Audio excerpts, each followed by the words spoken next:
পুরুষার্থ। শাস্ত্রে 4 ধরনের পুরুষার্থের কথা বলা হয়েছে। প্রথম হলো ধর্ম। আপনি কি জানেন এই ধর্ম আসলে কি? আপনার কি মনে হয় ধর্ম আসলে কি? কোনো বিশেষ ঈশ্বরকে মানাই কি ধর্ম বলা হয়? নাকি কোনো বিশেষ রীতি পালন করাই হলো ধর্ম? নাকি কোনো বিশেষ সাহিত্যকে সর্বশ্রেষ্ঠ মনে করাই হলো ধর্ম? না, ধর্ম হলো সেটা যাকে ধারণ করা যেতে পারে। আর ধারণ শুধু সেটাই করা যায় যা পবিত্র। পবিত্র শুধু তাকেই বলা হয় যা নিঃস্বার্থ, যার মধ্যে শাসন করার কোনো ইচ্ছে নেই, যা সরলভাবেই প্রবাহমান, জল এবং বায়ুর মতো। যখন কোনো ব্যক্তি ধর্মকে ধারণ করেন এবং সেই ধর্ম সেই ব্যক্তিকে রক্ষা করে, তখন তাকে ধর্ম বলা হয়। ধর্ম যা রক্ষা করে অহংকার থেকে, খারাপ চিন্তার হাত থেকে।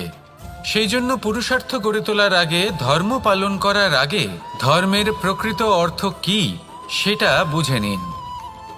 এটা জেনে রাখুন যে সমস্ত ধর্মের আধার, সমস্ত ধর্মের ভিত শুধুমাত্র ভালোবাসা।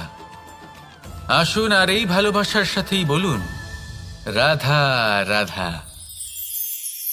কখনো কোনো বাগানের কোনো বৃক্ষকে দেখেছেন যেখানে সুগন্ধি ফুল থাকে, রসালো ফল থাকে? তখন মন প্রফুল্ল হয়ে ওঠে, মন থেকে সেই বৃক্ষের প্রতি ভালোবাসা জন্মায়। কিন্তু যিনি বাগানের মালিক, শুধুমাত্র তিনিই জানেন যে কিভাবে এই বৃক্ষকে আগলে রাখতে হয়, কিভাবে তার পরিচর্যা করলে এতে সুন্দর সুগন্ধি ফুল হবে, রসালো ফল হবে। কখনো কখনো প্রয়োজনের থেকে বেশি রোদ পেলে এই বৃক্ষগুলি শুকিয়ে যায়, প্রয়োজনের থেকে কম রোদ পেলেও এই বৃক্ষ কিন্তু শুকিয়ে যায়। প্রয়োজনের থেকে কম জল যদি পায়, এই বৃক্ষ শুকিয়ে যেতে পারে। প্রয়োজনের থেকে অতিরিক্ত জল যদি পায়, তখনও এই বৃক্ষের শিকড়গুলি নষ্ট হয়ে যেতে পারে। এবার এটাই কিন্তু আমাদের সংসারের সাথেও হয়। আমাদের সংসারের সকল প্রতিভাশালী ব্যক্তি, যেমন লেখক, বিচারক, প্রবক্তা, যোদ্ধা, এদের সবার ক্ষেত্রে এই কথাটাই প্রযোজ্য।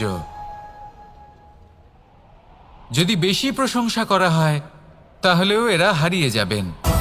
প্রয়োজনের থেকে বেশি যদি নিন্দা করা হয়, তখনও তারা নত হয়ে পড়বেন। তাহলে আপনি এদের রক্ষা করুন এবং নিজেদেরও। মনে রাখবেন একটা কথা, জেনে রাখুন কখন কোন নিন্দায় আপনি লজ্জিত হবেন না, আর কখন কোন প্রশংসার দ্বারা নিজের মধ্যে অহংবোধ জাগ্রত করবেন না। এই মন সুপ্রসন্ন হয়ে বলবে রাধা রাধা। এই সাগর কত বিশাল আকার, কখনো শান্ত কখনো উত্তাল, কিন্তু এই সাগরকে এত মহান কে করে তুলল? জল। এবার এই জলের যাত্রা দেখুন, সেটা কতটা কঠিন। এই জল সাগরে থাকে, সূর্য ওকে এতটা উত্তপ্ত করে তোলে যে এই জল নিজের অস্তিত্ব হারিয়ে ফেলে এবং বাষ্পে পরিণত হয়ে হাওয়ায় মিলিয়ে যায়। তারপরে আকাশে যায় আর নিজের অস্তিত্ব আবার হারিয়ে ফেলে, মেঘে পরিণত হয়। তারপর এই মেঘ কোথাও গিয়ে কোনো পর্বতে ধাক্কা খায়, তারপর আবার এই জল নিজের অস্তিত্ব হারায়। তারপরে বর্ষার রূপ ধারণ করে তা বর্ষিত হয়, বা কোনো পর্বতের চূড়ায় তার শিখরে বরফের রূপ ধারণ করে। তারপরে এই বর্ষা মাটির দিকে নিজের যাত্রা শুরু করে। এবার মাটিতে ঝরে পড়া এই বর্ষা স্রোতের আকার ধারণ করে এবং আস্তে আস্তে বইতে থাকে। এ নদীর আকার ধারণ করে এবং নদী রূপে বইতে বইতে পাথরে ধাক্কা খায় বা কোনো পর্বতে ধাক্কা খায়, আর তারপর এই নদী এসে সাগরে সমাহিত হয়ে যায়। নদীর এই জল আবারও নিজের অস্তিত্ব হারিয়ে ফেলে, কিন্তু এইবার সেই জল নিজেই সাগরে পরিণত হয়। এটা আমাদের সকলের জন্য একটা শিক্ষা যে এই সংসারে জীবন এবং সময়ের হলো এক অনন্ত যাত্রা। এই সংসারে যা কিছু আছে তার সূত্রপাত কোথাও একটা হবেই। সেই জন্য মৃত্যু এবং সমাপ্তির চিন্তা ত্যাগ করে দিন, আর যে সূত্রপাত আপনি লাভ করছেন তার আনন্দ উপভোগ করুন। ভেবে দেখুন আপনি কিভাবে শ্রেষ্ঠ কর্ম করতে পারেন যাতে এই সংসার এবং এই সমাজ, এই দুইয়ের মঙ্গল সম্ভব। আসুন আমার সাথে ভালোবেসে বলুন, রাধা রাধা। একটি নৌকা বিশাল একটি সাগরে ভেসে চলে, কখনো যাত্রীদের বা কখনো বিশাল বস্তুকে নিজের সাথে বহন করে নিয়ে চলে, এক স্থান থেকে অন্য স্থানে পৌঁছে দেয়।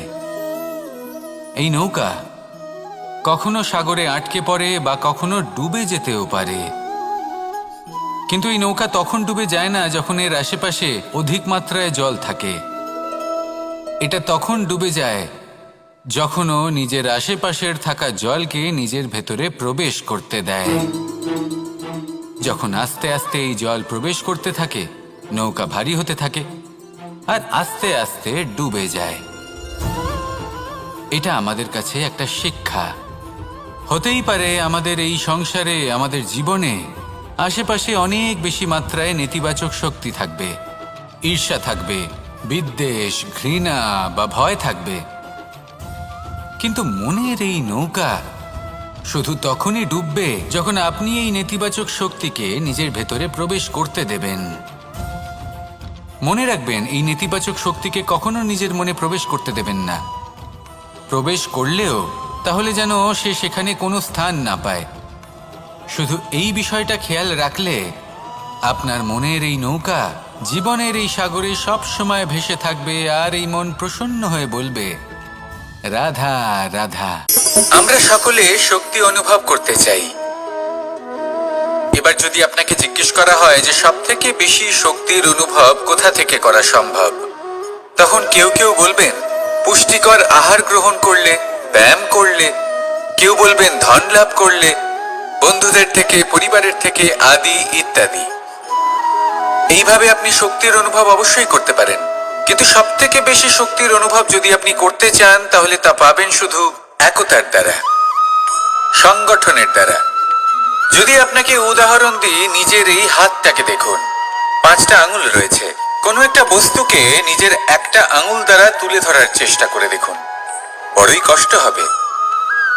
তখন আপনি বুঝতে পারবেন যখন এই 5টি আঙুল একত্রিত হয় তখন কোনো কাজ কতটা সহজ হতে পারে। এটাই হলো শক্তি, একতার। সব থেকে ভালো উদাহরণ যদি আপনাকে দিই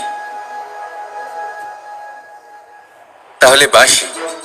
এই বাঁশি থেকে অত্যন্ত মধুর সুর নির্গত হয় যা সবার মন প্রসন্ন করে দেয়। এই কথা সত্যি, কিন্তু এই বাঁশি আমি একটা বা দুটো আঙুল দিয়ে বাজাতে পারবো না। আমাকে প্রত্যেকটা আঙুল ব্যবহার করতেই হবে, তবেই এর থেকে মধুর সুর নির্গত হবে যা সকলকে প্রসন্ন করবে, ঠিক কিনা? ঠিক এইভাবেই যদি আপনি চান যে আপনার জীবনরূপী বাঁশি থেকেও মধুর সুর নির্গত হোক বা সবার মনকে প্রসন্ন করে তুলুক, তাহলে আপনাকেও জীবনে একতা নিয়ে আসতেই হবে।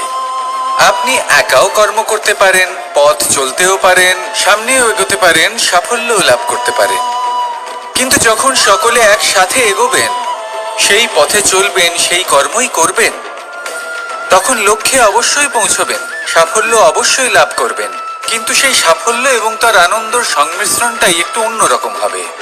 তাই জীবনে ঐক্যবদ্ধ হন, একসাথে মিলে এগোতে থাকুন আর আমার সাথে ভালোবেসে বলুন, রাধা রাধা।